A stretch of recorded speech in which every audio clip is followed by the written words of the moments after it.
भाभी हमें आपसे कुछ बात करनी है।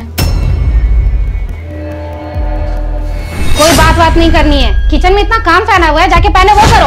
और हाँ, मैंने कपड़े रखे थे धोने के लिए, तूने उसे धो दिया और झाड़ू पोछा कर दिया तूने? दीदी हम सारा काम कर देंगे, आप मेरी बात तो सुन लीजिए। अरे रूपाली, तुम एक बार उसकी बात तो सुन लो, आखिर वो कहना क्या चाहती है। तुम ना चुप करो, मैं इन काम वालों को अच्छी तरह से जानती हूँ। इनको नए नए बहाने चाहिए काम ना करने का। और हाँ, मेरी बात कान खोल के सुन ले, तुझे कोई छुट्टी उट्टी नहीं मिलेगी। जाके इतना काम फैला हुआ, जाके उसे कर पहले। भाभी हमें कोई छुट्टी नहीं चाहिए, आप हमारी बात तो सुनिए। चल ठीक है, जल्दी बोल, मुझे और भी बहुत काम है। गांव में हमारे पिताजी की बहुत तबीयत खराब है और डॉक्टर ने बोला है कि उनका ऑपरेशन करना पड़ेगा। उनके ऑपरेशन के लिए ना पैसों की बहुत जरूरत है, तो आप हमारी सैलरी हमको एडवांस में दे देंगे तो हम उनका ऑपरेशन करवा लेंगे। आप हमारी थोड़ी मदद कर दीजिए भाभी।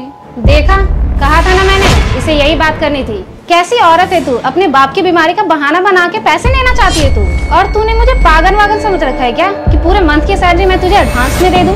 पूरा काम फैला हुआ है, जाके उसे कर पहले। आई बड़ी एडवांस सैलरी लेने वाली, जा जाके काम कर। नहीं भाभी, हम झूठ नहीं बोल रहे हैं, हमारी बात का यकीन कीजिए। अगर भाभी आपको भरोसा नहीं हम पे, तो आप हमारे गांव में फोन लगाकर पूछ लीजिए। हमारे पिताजी की तबीयत बहुत खराब है। अच्छा, अब मेरे पास यही काम रह गया ना कि अब तेरे मैं गांव में फोन करूँ और ये पूछूं कि तू झूठ बोल रही है सच बोल रही है। अब मेरे पास और कोई काम तो है नहीं। और हाँ, एक बात कान खोल के सुन ले, बिना काम किए ना एक फुटी कौड़ी नहीं मिलेगी तुझे यहाँ से। ये बात तू अपने दिमाग में बैठा ले। प्लीज भाभी प्लीज, हमें एडवांस तनख्वाह दे दीजिए, हमारे पिताजी की जान चली जाएगी। भाभी प्लीज, हम आपके आगे हाथ जोड़ रहे हैं, भाभी प्लीज।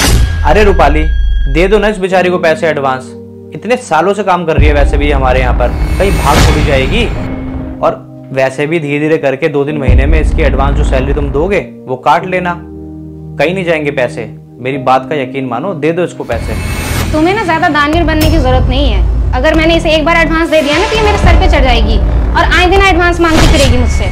और तू जा जाके काम कर, दोबारा मेरे सामने सैलरी की बात की ना तो मुझसे बुरा कोई नहीं होगा। जा जाके अपना काम कर।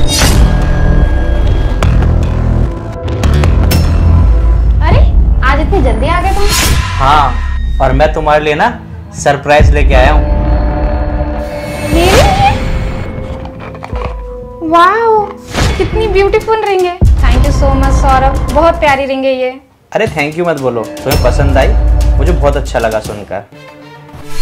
तू यहाँ खड़ी होके क्या कर रही है? जा जाके अपना काम कर।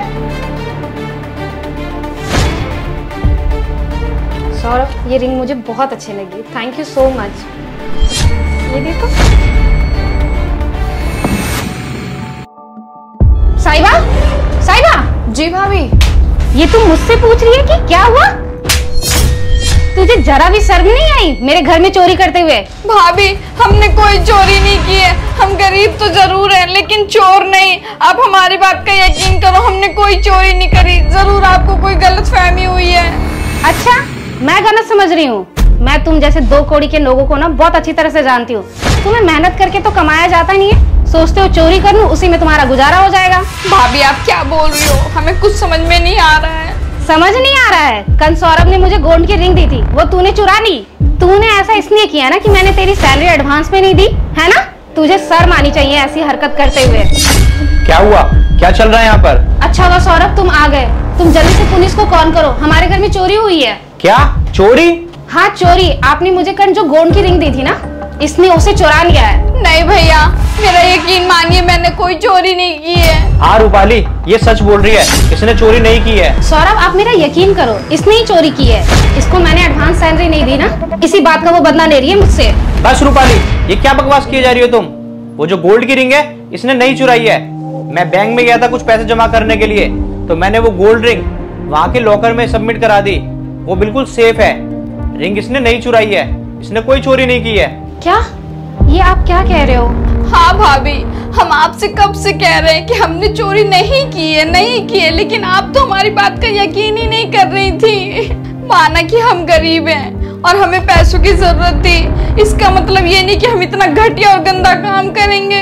इतने सालों से आपके पास हम काम कर रहे हैं, लेकिन आपको हम पर बिल्कुल भी भरोसा नहीं है। रूपाली, तुम्हें साईं बाबा पर इल्जाम लगाने से पहले 10 बार सोचना चाहिए था।